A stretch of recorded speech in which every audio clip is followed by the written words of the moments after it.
Kita langsung ke Mas Reza Indragiri. Kalau tadi mendengar penjelasan dari pihak kepolisian mengenai sejauh ini ada hasil bahwa dalam organ tubuhnya tidak lagi ditemukan sisa-sisa makanan, kemudian kondisi jasadnya yang telentang dan mengering. Apa Mas Reza yang bisa dianalisa dari temuan-temuan sementara itu? Pertama, mari kita bicara tentang sebab musabab kenapa orang meninggal dunia. Penyebab kematian itu bisa dipilah ke dalam 4 kategori. NASH. N yang pertama natural, berarti seseorang meninggal karena faktor alami. Karena sakit, karena usia tua, faktor-faktor alami yang menyebabkan seseorang kehilangan nyawa. Yang kedua adalah A, accident, kecelakaan. Jatuh, tersengat listrik, itu adalah contoh-contoh kecelakaan yang menyebabkan orang meninggal dunia. Yang ketiga adalah S, suicide alias bunuh diri. Dan yang keempat adalah H, homicide atau akibat pembunuhan. Persoalannya adalah karena dalam peristiwa ini ada 4 orang yang meninggal dunia, maka kita sesungguhnya tidak bisa menarik simpulan tunggal bahwa ada satu faktor yang berlaku sebagai penyebab kematian seluruh jenazah tersebut.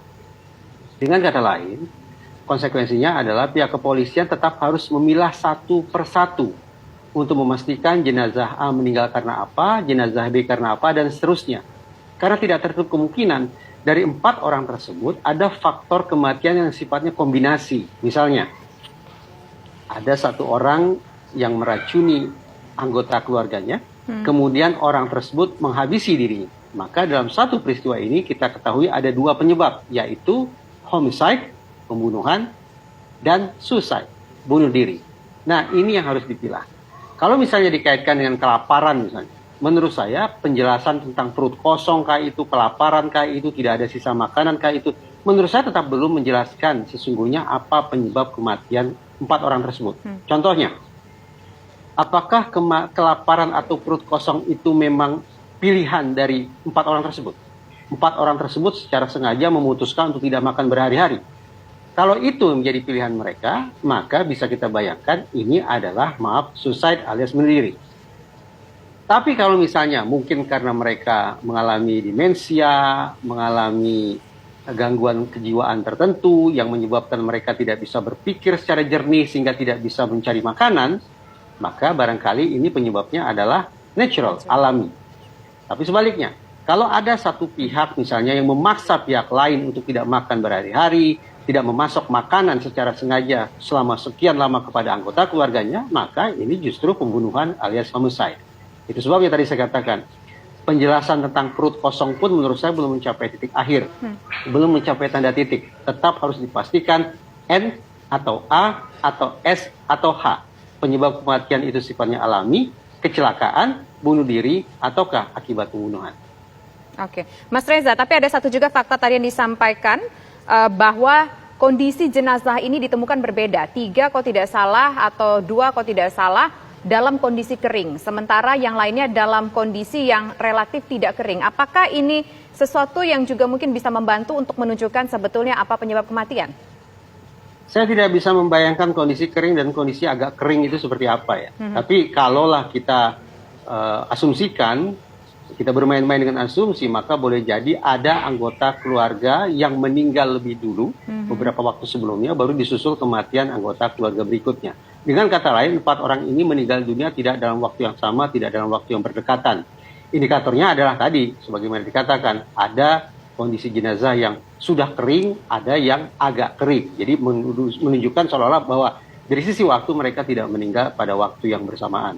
Tapi tetap, apakah mereka meninggal pada waktu yang sama, pada waktu yang berdekatan, atau pada waktu yang berjauhan, tetap perlu dipastikan penyebabnya apa. Natural, accident, suicide, atau homicide.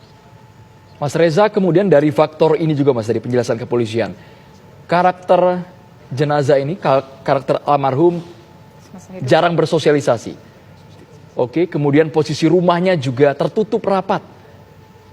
Apakah ini bisa jadi salah satu hal yang menentukan indikasi-indikasi mengarah penyebab kematian ini, Mas Reza? Apalagi kalau kita lihat bentuk pagar di perumahan sekitar situ ya, yang sangat tinggi menutup rapat permukaan rumah itu. Yang paling definitif adalah bisa kita katakan mereka ini lambat ditemukan. saya belum bisa membangun asumsi apapun terkait dengan keengganan bersosialisasi dengan penyebab kematian. Saya belum bisa berspekulasi tentang itu. Tapi bahwa pagar yang sedemikian tinggi, keengganan mereka untuk bersosialisasi, itulah yang menyebabkan mengapa mereka terlambat ditemukan oleh warga, terlambat ditemukan oleh pihak kepolisian. Saya baru berpikir sedemikian rupa. Tapi kita acap kali menjadikan keengganan bersosialisasi itu sebagai masalah, penyebab mengapa terjadi situasi yang sedemikian mengenaskan. Tidak tertutup kemungkinan kita harus memandang bahwa keengganan bersosialisasi itu merupakan akibat. Akibat apa? Sekali lagi, mari kita bicara bentuk pagar di perumahan itu. Jadi pertanyaan, kenapa pagarnya harus setinggi itu? Apakah warga atau sebagian warga merasa kampung mereka bukanlah kampung yang aman?